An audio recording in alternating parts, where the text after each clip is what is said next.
Hebrew is the language with which the world was created.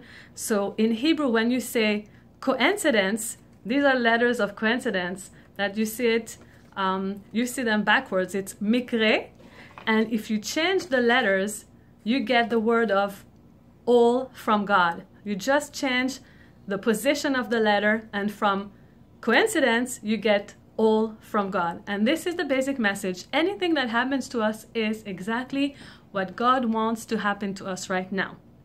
And if we understand that, we just can't get upset, because we understand it's all from God, and God is all good and only sends us good.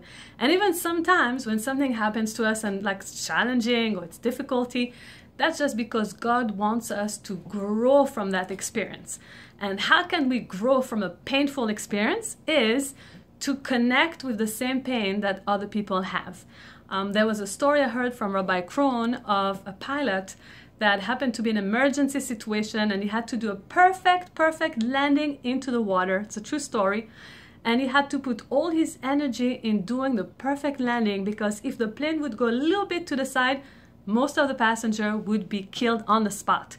And he did it, and he did an amazing job. And a year later, he came to the place of the landing, and someone asked him, how did you do it? How did you put all your energy and concentration under such stress? And how were you able to do this perfect landing? And the man responded, listen, when I was 9 years old, my father died, and the pain was so sharp and so acute and so deep that I remember vouching that if I could spend the rest of my life to avoid for others to feel that pain, I would do anything in my power. And that day, I realized that every single passenger in that plane have survivors behind, have a family behind. And if they get killed, the pain would be so tremendous, and I can't afford that. And I just put all my energy into doing the perfect landing. So many times we ask, why is this happening to me? Why me? Why that? There's another story of a young woman, unfortunately passed away.